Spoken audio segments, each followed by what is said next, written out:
Saving data is a part of every game. In RPG, we save items the player has collected. In hyper casual games, we save high score. No matter what game you're working on, you will face this question: how should I save players' data? In this series, we will look into how a developer can save players' data. So let's begin. There are two ways of saving data. First is local, which is on the player's device, and second is online on any server like Firebase or AWS.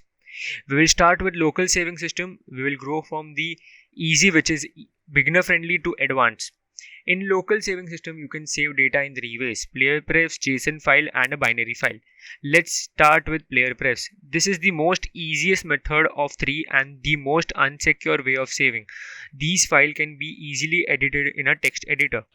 Let's jump into Unity. I have created a project called Saving Data, and I'm going to create a UI quickly for our project.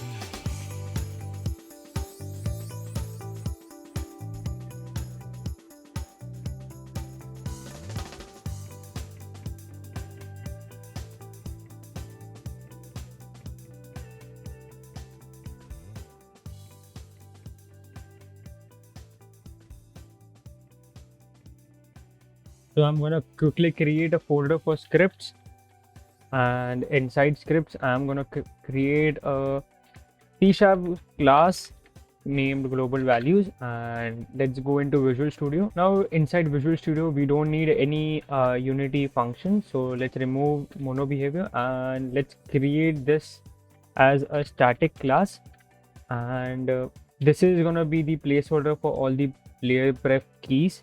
So let's create a private key first, private static string key, and let's name it input key int, and this is going to be the input key for int values. So every int value is going to be stored inside this particular key. Now let's create two functions, one for saving and one for loading.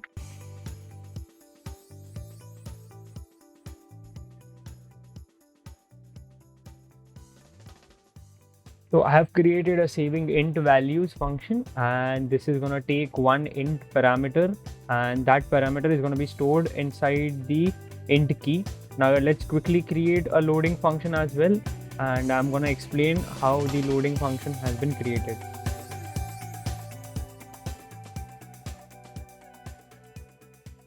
While getting any values from player pref, you can keep a default value.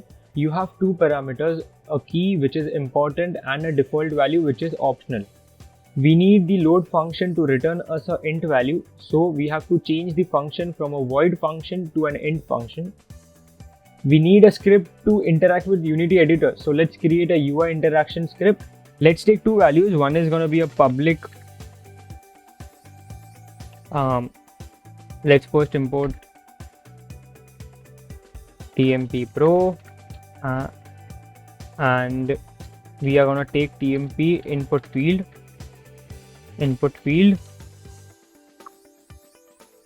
and second is going to be a public TMP text, which is going to be an output text. Now we have to create two functions. One is going to be to save values and one is to be loading values. So to save values, we will create a function public void saving to player prefs. Okay, very simple. And what this will do is, first we will get the value from the input field and we will save it into the player global values saving int values function. So very simple. Let's call global values dot saving int values, and let's pass the parameter as input field dot text. And since input field dot text is a string, we need to parse it to int. So int dot parse, and this will parse the value from string to int. Let's also create a function for loading from player prefs. It's good to name your functions exactly what they do. So output text dot text is gonna be equal to global values sorry, global values dot loading int values. Very simple, very easy. Since we are returning the int value from loading int functions, we will have to parse it to string so that we can set the output dot text to that particular value. Now let's create a few debug logs so that we can understand which function is being called. So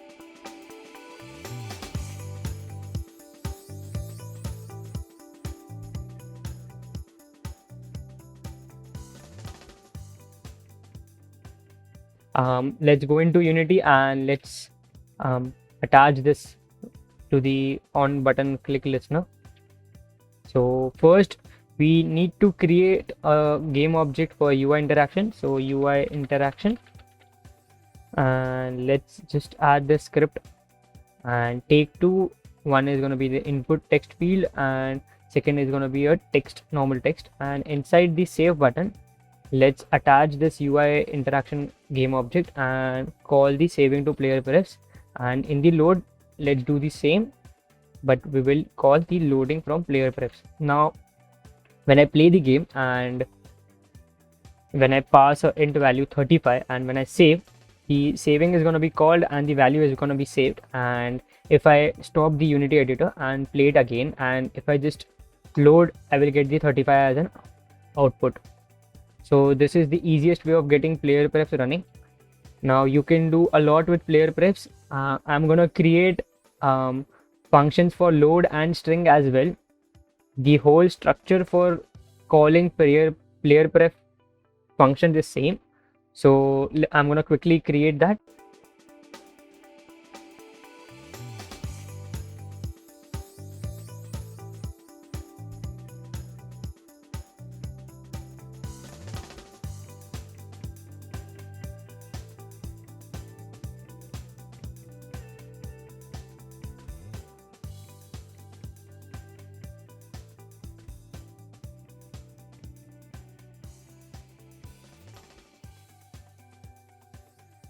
So I have created two functions for float value as well, which is going to take a float parameter and which is going to save.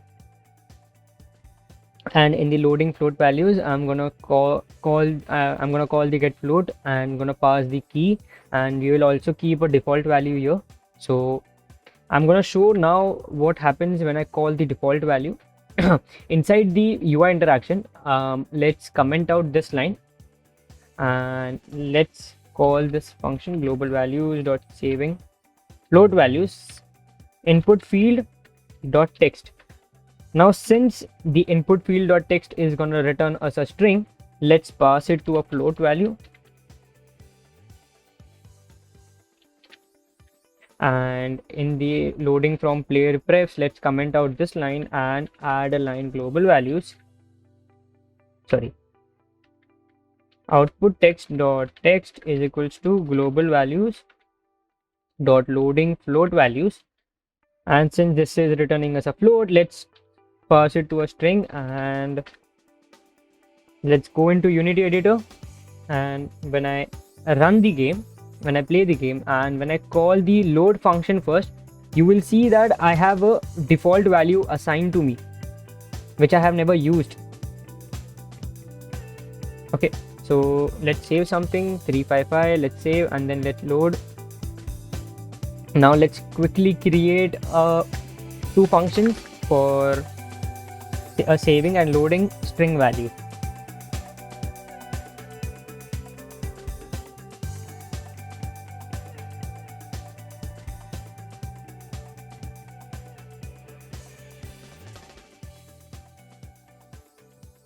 Now we have created two functions. One is for saving string values, which is going to take string parameter and which is going to set the string key to its value, and there is going to be another function which is going to return as a string value.